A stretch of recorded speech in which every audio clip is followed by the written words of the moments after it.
I've put out a few different ways to paint green skin here on the channel in the form of different tutorials.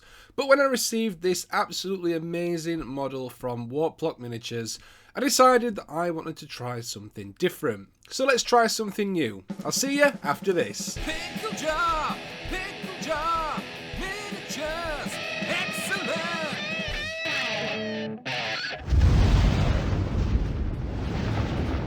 Hello and welcome to the Pickle Jar. My name's Josh, and in today's video we're going to be trying something new. Now, as I mentioned, I have posted a few different videos on how to paint green skins in different ways, and as with everything, there is 100 different ways to paint the same thing, essentially. Today's video is inspired by a comment that I got on one of my social media posts, giving me an idea on a different way to paint green skin, and I was intrigued and really wanted to give it a go. Now, I think it's important to mention here that this isn't really designed to be a step-by-step tutorial.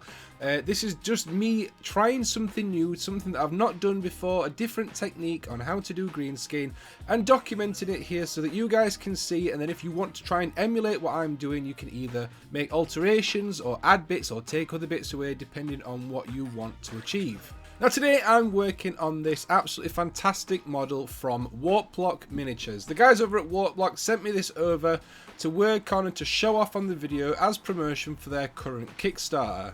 The models from Warplock are all full of character and are also some of the nicest resin cast miniatures I've ever worked with. If you're watching this video when it first releases, there'll be a link to their Kickstarter down below in the description. If not, there'll be a link to their web store instead. So today I'm going to try a different method for painting the green skin. In the past I've put out tutorials showing how to do either super dark skin for sort of 40k orcs, or I've done the super bright stuff and things in between, like for the goblin players for Blood Bowl. But today I want to try something a little bit different and go for a bit of a paler look. So to start off with, I used a Wraithbone base coat covering the entire model. I also started out by adding a few spots around the skin using a dark sort of reddy brown colour. The hope here was that once the other colours were applied over the top, these would look more like freckles or liver spots. Now, this didn't end up looking quite as good as I'd hoped. I think the issue here is that I went maybe a little bit too red and too big with the spots. Maybe a few smaller spots in a darker brown would have worked better. It's definitely something that I'm going to try again in the future when the mood takes me. Now the first step to painting this skin today is to paint it yellow. Now calm down, I know I'm supposed to be painting green skin, and believe me, there is method in my madness, just bear with me. For this step I'm using a yellow contrast paint thinned down a little bit with contrast medium. Now it's important to note here that I'm not letting this pool in the recessed areas, I'm just using this to cover the skin and to colour it yellow. I'm using the contrast paint purely because it's a really nice yellow and it does cover very well. I don't want it to do what contrast paint is supposed to do and to shade the shadows. That's what we'll be doing later on in a future step. Once this was on and dry, I took a flesh colour and started to add some patches around the skin just to add a little bit of colour variation. As these orcs are swamp based creatures in the Ark World game, I'm going to be going for a froggy kind of look, figuring that areas like his belly, under his arms and his fingers would look good being a much paler colour compared to the upper arms and back, which were going to be more of a green colour. I also added this flesh colour around the mouth and the face just to add some definition there too. Now for the moment of truth. I took a green shade and coated this over all of the skin on the model. The idea behind doing this is that the yellow and the flesh coats underneath it will tint it and give a cool mottled effect on the skin. Well, it worked to a point, giving it a very cool skin tone, but it hadn't worked exactly as I'd hoped. Still, this was a decent result, so I carried on, taking care to apply the shade across the skin without letting it pull too much in order to avoid any nasty tide marks on the finished model. Now sometimes when you're painting a model, you'll get to a point like I'm at here where you're not entirely sure if you're happy with what you've got so far. Now in these instances you can either sort of scrap it and start over again, or you can push through and see what it looks like on the finished model, because sometimes it might look a bit naff, but then when everything else is painted around it, it actually sort of ties in and fits nicely and looks good.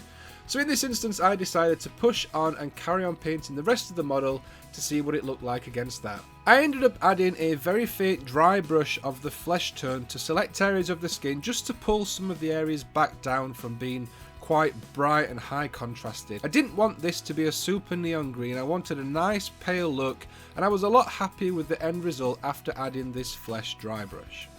As for the rest of the model, I was getting a very voodoo vibe from it, so I decided to add in lots of natural colours like browns and creams and things like that. I did decide to add some blue for the magic swirly bit underneath the model, as I thought that this would be a nice contrasting colour against the green skin. As I said, for the rest of the details I went with muted natural colours like creams and browns, only adding in an odd bit of red and yellow to break up the green on the model. Sometimes it can be tempting to apply all kinds of different colours to different details to sort of pull them out, but what ends up happening when you do stuff like that is that they all just fight for your attention, and it's a lot to look at and there's no real focal point on the end piece.